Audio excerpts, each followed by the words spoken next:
ارباب فکر و نظر نے معراج النبی صلی اللہ علیہ وسلم کی دوسری حکمت یہ بیان کی ہے کہ اللہ رب العزت نے اپنے محبوب صلی اللہ علیہ وسلم کو عرش پر بلا کر اپنا دیدار کرایا۔ سورۃ النجم کی آیت نمبر 8 اور 9 میں اللہ ارشاد فرماتا ہے، پھر وہ رب العزت اپنے حبیب محمد صلی اللہ علیہ وسلم سے قریب ہوا، پھر اور زیادہ قریب ہو گیا، پھر جلوہ حق اور حبیب مکرم میں صرف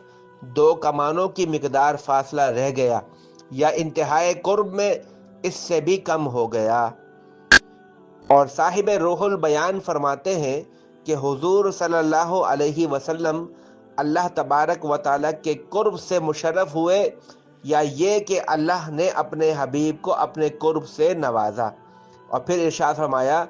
اللہ رب العزت نے سورۃ النجم کی آیت نمبر 10 میں، پس اس خاص مقام قرب و وصال پر اس اللہ نے اپنے عبد محبوب صلی اللہ علیہ وسلم کی طرف وحی فرمائی جو بھی وحی فرمائی۔ اور حضرت امام جعفر صادق رضی اللہ تعالی عنہ فرماتے ہیں کہ یہ وحی اللہ تعالی نے براہ راست اپنے محبوب کو ارشاد فرمائی، درمیان میں کوئی وسیلہ نہ تھا۔ پھر راز و نیاز کی گفتگو ہوئی، اسرار و رموز سے آگاہی فرمائی، جسے اللہ تعالیٰ نے تمام مخلوق سے پوشیدہ رکھا ہوا تھا۔ اس گفتگو کا علم اللہ اور اس کے حضور ہی کو ہے۔ اور امام ترمذی نے حدیث نمبر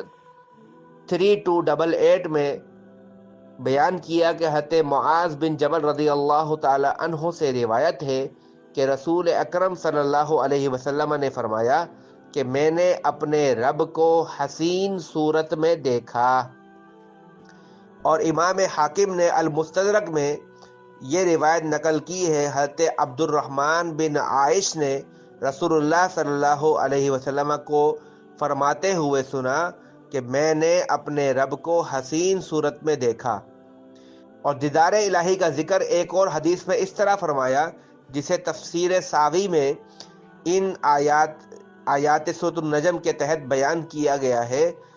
یہ روایت کہ میرے رب نے مجھ سے کلام فرمایا اور میں نے اپنے پروردگار کو اپنے سر کی آنکھوں سے دیکھا اور اس نے میری طرف وحی فرمائی۔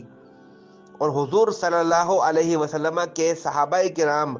رضوان اللہ تعالی علیہم اجمعین، خصوصاً حضرت عبداللہ بن عباس، عبداللہ بن عمر،